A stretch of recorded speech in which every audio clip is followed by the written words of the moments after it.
Et c'est ce matin encore les données inquiétantes dans la lutte contre le Covid-19 qui font la une de l'ensemble des quotidiens et des sites d'information israéliens. Tous annoncent qu'Israël s'apprête à franchir aujourd'hui le terrible seuil des 4000 décès depuis le début de l'épidémie. Et les quotidiens réagissent donc à ce développement de manière diverse. Pour le Yediot Aharonot, ces 4000 décès sont la preuve de l'échec du gouvernement Netanyahou. Pourquoi avons-nous échoué ? Titre ce matin le grand quotidien sur la moitié de sa première page et d'apporter pas moins de 6 réponses à cette question. D'abord, les leaders, selon lui, ont perdu la confiance du peuple en violant eux-mêmes les mesures qu'ils avaient prises. Le second point, c'est qu'Israël a mené une politique de respect sélectif des mesures en accordant par exemple des réductions aux orthodoxes pour des motifs politiques. Nous avons rouvert l'aéroport Ben Gurion sans faire de tests à l'arrivée. Cela a permis d'importer le virus et ses mutations. Quatrième point, personne n'a œuvré pour protéger les personnes âgées et en danger. Et cinquième point, après les confinements, les divers confinements, le marché israélien s'est rouvert dans la précipitation.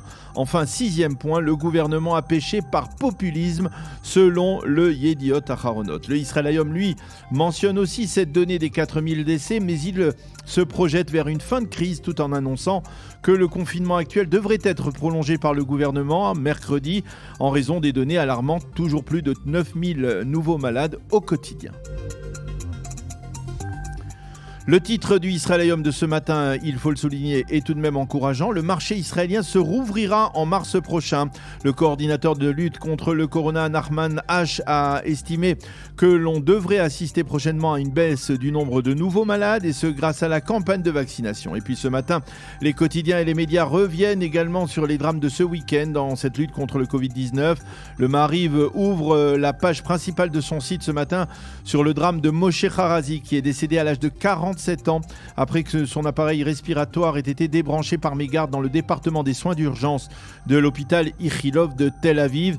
Et Bar Peleg commente ce drame dans le Haaretz et écrit « Moshe n'aurait pas dû mourir ». Le Yediot Aharonot, lui, nous révèle que le grand rabbin de Tel Aviv, le Rav Israël Meir Lau, qui a aujourd'hui 83 ans, a été vacciné avec les 2 doses du vaccin Pfizer, mais que cela ne lui a pas empêché d'être contaminé par le virus.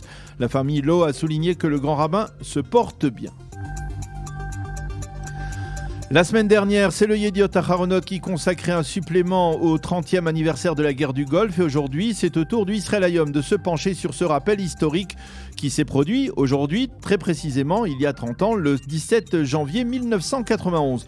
Le quotidien gratuit consacre une double page à cette guerre pas comme les autres, qu'il résume en 3 mots: choc, alerte, chute et photo. Alerte bien entendu pour ce fameux code de Nahash Sefa, Vipère, que l'on entendait sur les radios et que l'on voyait sur les écrans lors des tirs de Scud irakiens vers Israël. Chute pour la chute de ces missiles sur les bâtiments israéliens, 39 missiles au total. Et photo parce que cette guerre a été aussi celle des photographes de presse qui chaque jour publiaient des clichés très impressionnants, dont certains se retrouvent ce matin dans cette double page du Israël Hayom. Et puis pour amplifier ce rappel, le Israël Hayom nous livre le témoignage écrit de Nachman Shai, le général Nachman Shai, qui fut le mythique porte-parole de Tsahal durant cette guerre du Golfe et qui était la voix de l'apaisement pour des millions d'Israéliens effrayés par les tirs de missiles de Saddam Hussein.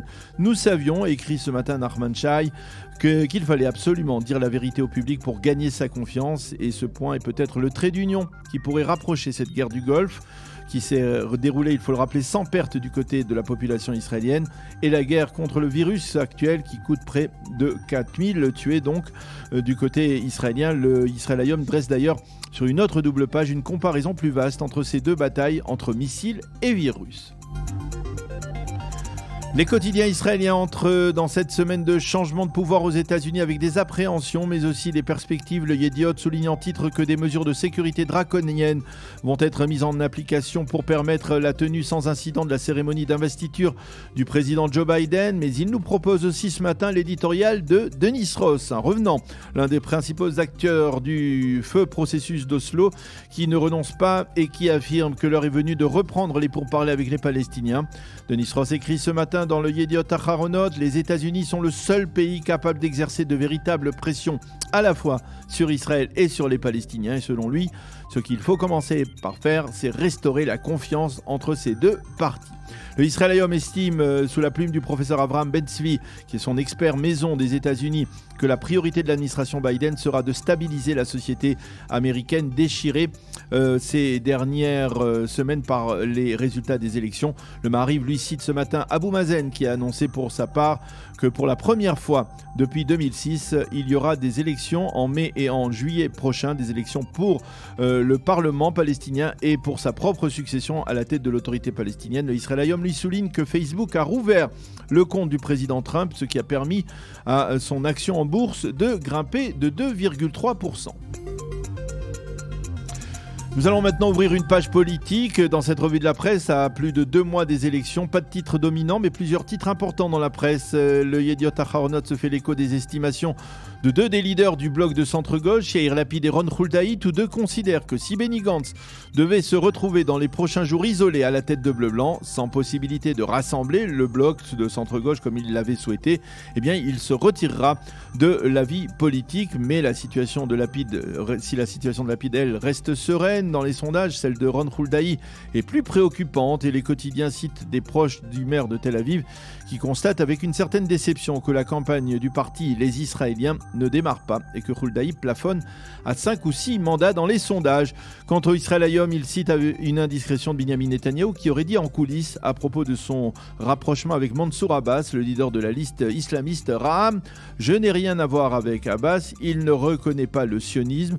Et enfin, le quotidien gratuit croit savoir qu'Ehud Barak, lui, n'écarterait pas la possibilité de reprendre la tête du parti travailliste. Et puis nous terminerons cette première revue de la presse israélienne par une photo qui en dit plus ce matin que de nombreux mots. Cette photo, c'est celle qui figure sur les réseaux sociaux pour évoquer les obsèques vendredi dernier sur le mont des Oliviers à Jérusalem du milliardaire juif américain Sheldon Adelson. Adelson, vous le savez, possédait une fortune estimée à 35 milliards de dollars. Et pourtant, vendredi, il a été inhumé comme le commun des mortels dans la plus simple intimité, avec à peine plus d'un minyan pour réciter les prières d'usage, ce qui a permis à notre confrère Michael Blum de rappeler dans Facebook ce texte ancien qui dit que lorsqu'un homme est conduit en terre, eh bien, il n'est pas accompagné ni par son or, ni par son argent, ni par ses diamants, mais uniquement par ses bonnes actions, et incontestablement sur ce point aussi. On peut dire que Sheldon Adelson était un homme méritant puisqu'il a utilisé une partie de son argent pour le bien du peuple d'Israël, de la terre d'Israël et de la Torah d'Israël, comme nous le mentionne ce matin le Israël Hayom, qui continue de lui rendre un hommage appuyé dans ses colonnes. C'est la fin de cette revue de la presse.